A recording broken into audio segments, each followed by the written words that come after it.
Hello बच्चों, जैसा कि इस साल का सिलेबस आपका आया हुआ है, रिड्यूस सिलेबस किया हुआ है कोरोना क्राइसिस की वजह से 30% सिलेबस किया है, रिड्यूस कर दिया है आपका। उस रिड्यूस सिलेबस में जो मैं आज टॉपिक पढ़ाने जा रहा हूँ वो ऑलरेडी आपका इस साल के सिलेबस में आपका हटा दिया गया है।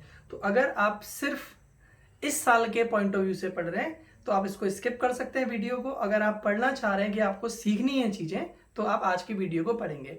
तो आपका करंट एंड इलेक्ट्रिसिटी चैप्टर जो है उसके अंदर आपके कुछ टॉपिकों को उन्होंने रिमूव कर दिया है, जिसमें से रजिस्टर्स का सीरीज एंड पैरेलल कॉम्बिनेशन हटाया हुआ है।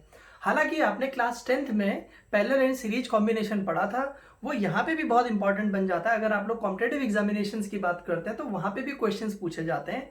तो आप अगर 10 to 15 मिनट देते हैं तो आपको ये टॉपिक क्लियर हो जाएगा। और मेरे हिसाब से छोड़ने से अच्छा ये है कि हम इसको थोड़ा सा टाइम दें और इसको सीख लें। फिर भी आपने अगर मन बनाया है कि जो 30% सिलेबस रिड्यूस किया है, 30% के जो टॉपिक छोड़े हैं सीबीएसई ने, अगर मुझे वो छोड़ने हैं सोचते हो तो आप उसको स्किप कर सकते हैं। It is totally up to you. तो आज के वीडियो की स्टार्टिंग करते हैं। आज का जो हमारा लेक्चर है उसमें हम लोग पढ़ने वाले हैं series and parallel combination of resistors. Resistance क्या होता है हमने पढ़ा था। रेजिस्टेंस को ओम से डिनोट करते हैं, उसकी यूनिट ओम होती है, डिनोट उसको आर से करते हैं, सॉरी। तो आपके पास रजिस्टर्स का कॉम्बिनेशन हम लोग किस तरीके से करते हैं, तो हमने कहा हम रजिस्टर्स को सीरीज में ऐड कर सकते हैं और हम रजिस्टर्स को पैरेलल में भी लगा सकते हैं। इसके अलावा फिर सीरीज और पैरेलल को मिला करके मिक्स्ड कॉम्बिनेशन करते हैं। तो बेसिक हमारे पास सीरीज होता है और दूसरा होता है हमारे पास पैरेलल कॉम्बिनेशन। उनको मिला करके कंबाइंड आपका सर्किट बनता है। जैसे कि आपने प्रीवियस वीडियोस में कैपेसिटर्स को देखा था, कैपेसिटर्स को मैंने सीरीज में पढ़ाया था, कैपेसिटर्स को मैंने पैरेलल में पढ़ाया था, तो वहां पे भी आपके फॉर्मूले आए थे। तो एट द एंड आप देखेंगे कि कैपेसिटर के जो फॉर्मूले होते हैं और जो रेजिस्टेंस के फॉर्मूले होते हैं वो बिल्कुल रेसिप्रोकल होते हैं। कैसे, उन्हें हम सॉल्व करके पता करते हैं। तो सबसे पहले हम बोल रहे हैं रेजिस्टर्स, कॉम्बिनेशन ऑफ रेजिस्टर्स। ठीक है, तो हम इस पे लिखते हैं the resistors can be combined, the resistors can be combined in two ways. पहला होता है आपका सीरीज कॉम्बिनेशन, सेकंड होता है आपका पैरेलल। ठीक है, तो पहले हम लोग पढ़ते हैं सीरीज कॉम्बिनेशन। जैसा कि सिलेबस में नहीं है तो मैं इसको सीधे आपको यहाँ पे समझा देता हूँ, टाइम भी कम लगाना है। ये आपका R1 है, ये आपका R2 और ये आपका R3 है। मान लीजिए आपने इसके साथ एक बैटरी लगा दी। यहाँ पे आपका ये R1 रेजिस्टेंस का है और ये आपका R2 और ये R3। तो आपने इस तरीके से 3 रजिस्टर्स ले लिए हैं। उनको सपोज आपने ये लिख दिया V वोल्ट की बैटरी से लगा दिया, तो यहाँ पोटेंशियल इसका V1 होगा, यहाँ पे इसके इनके अक्रॉस सपोज V2 है और यहाँ पे इसके अक्रॉस V3 है। अब आपके पास सीरीज कॉम्बिनेशन की जो प्रॉपर्टी होगी, जहां से सर्किट से करंट अगर I स्टार्ट होगा तो ये सबके पास I जाएगा। तो आप ये देखते हैं कि जब सीरीज कॉम्बिनेशन आप एक दूसरा तीसरा उसके अगल बगल में लगा देते हैं तो उस समय करंट की जो वैल्यू होगी सेम होगी। एक एग्जांपल से भी मैंने समझाया था कि एक नहर है, मान लीजिए उसमें पानी फ्लो हो रहा है, 3 लोग उसमें नहा रहे हैं, एक छोटा है, एक मीडियम साइज का है, बड़े साइज का व्यक्ति है। नहर में, बड़ी सी नहर है, उसमें पानी फ्लो हो रहा है। तो कहने का मतलब क्या है, अब पहले दूसरे तीसरे को अगर सेम सीक्वेंस में लगा देते हैं तो पहले से जितना वाटर फ्लो होगा उतना ही सेकंड से होगा, उतना ही थर्ड से होगा। उसी तरीके से यहाँ पे तीनों में से जो फ्लो होने वाला करंट का अमाउंट होता है वो सेम रहता है सीरीज कॉम्बिनेशन के अंदर। तो आपने बोला कि जैसे आप लोग यहाँ पे निकालने जाते हैं, देखिए आप अगर V1 निकालेंगे यहाँ से,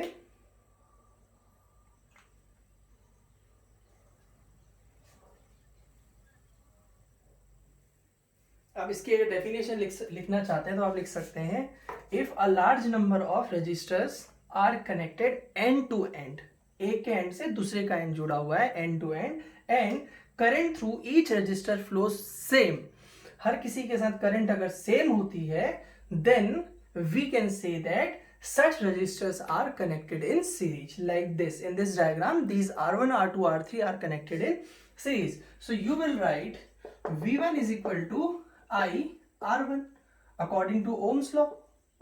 Ohm's law से आप लिखेंगे कि यहाँ पे पोटेंशियल करंट कितना है I, ये रेजिस्टेंस R1, V2 कितना होगा आपका IR2 और V3 आपका होगा IR3. Then you will write the potential across the first resistor is V1 is equal to IR1, potential across second resistor V2 is equal to IR2 and across third IR3.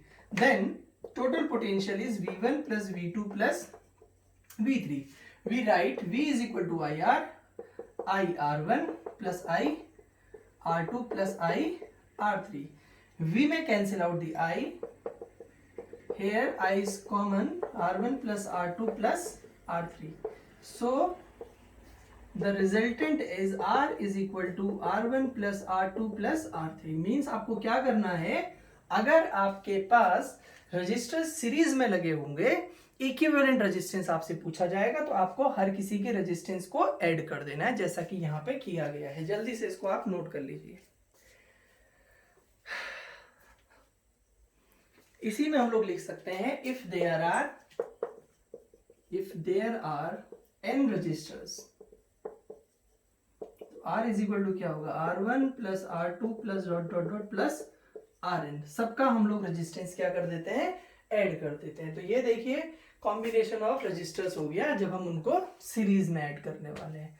अगर n होंगे तो भी हम सबका क्या कर देते हैं, ऐड कर देते हैं. अब आपको ये देखना है कि जब आगे आपको सर्किट सॉल्व कराए जाएंगे तो आपको ये देखना है वहां पे कि किस तरीके से सीरीज है. अगर सेम करंट फ्लो हो रहा है then you will say that such resistors are in series. If current is different then they are said to be in parallel. In simple terms, if you want to know that how the resistors are connected, if in this diagram, if you see in a diagram that there is a same current flowing through the two resistors, then that two resistors in which the same current is flowing are in series. If current is different, then we say that resistors are in parallel. So this is the example of, so this is the expression for resistors in series. तो हमने क्या पढ़ा था, capacitors के बारे में पढ़ा था. जब हमने कैपेसिटर्स को इस तरीके से सीरीज में लगाया हुआ था, आपको याद होगा, तो वहां पे 1/c is equal to 1/c1 plus 1/c2 plus 1/c3 होता है. तो यहां ध्यान दीजिए, रजिस्टर्स में डायरेक्ट ऐड हो जाता है और यहाँ पे रेसिप्रोकल करके ऐड हो जाता है. तो ये मैंने बोला था एक दूसरे के इनवर्स टाइप के होते हैं. इसमें डायरेक्ट सीरीज में डायरेक्ट ऐड होता है, वहां पे सीरीज में अपॉन करके हम लोग ऐड कर रहे थे. तो ये हमारा एक्सप्रेशन हो गया फॉर सीरीज. अब हम बात करते हैं रेजिस्टेंस इन पैरेलल.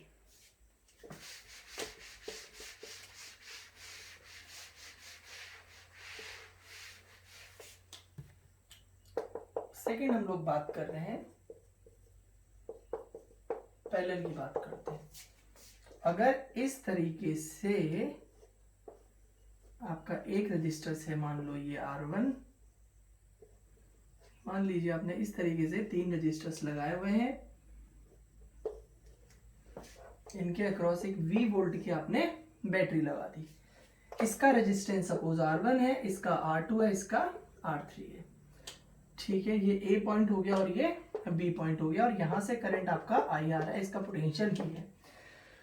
तो जैसे मान लीजिए आपके पास पानी आ रहा है, उसके पास उसको 3 रास्ते मिलते हैं, तो पानी 3 रास्तों में बढ़ जाता है. उसी तरीके से अब यहाँ देखते तो I आ रहा है, I को 3 रास्ते मिल रहे हैं. तो यहाँ I1 चला जाएगा, यहाँ पे I2 चला जाएगा और यहाँ पे आपका I3 चला जाएगा.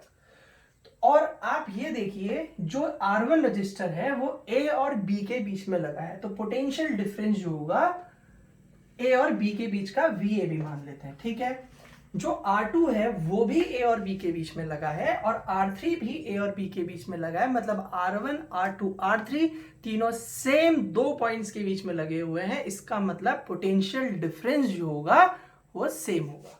तो यहाँ पे पोटेंशियल डिफरेंस सपोज V, यहाँ भी V और यहाँ भी V कर लेते हैं. तो अब टोटल करंट आपका I कितना होगा, I1 plus I2 plus I3.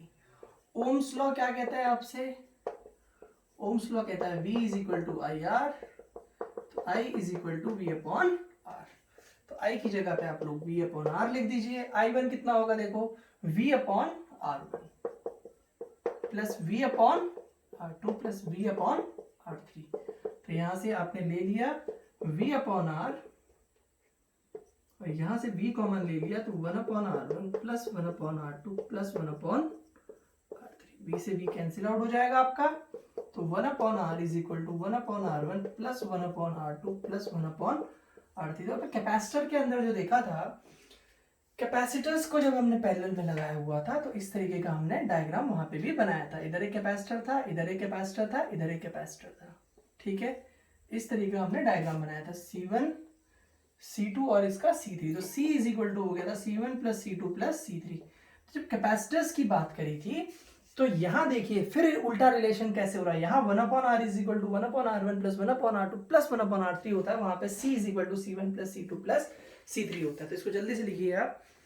अगर यहीं पे n रजिस्टर्स हो जाते तो क्या होता? If there are n resistors in series in parallel, तो क्या हो जाएगा? 1/r is equal to 1/r1 plus 1/r2 plus 1/r3 plus dot dot dot plus 1/rn।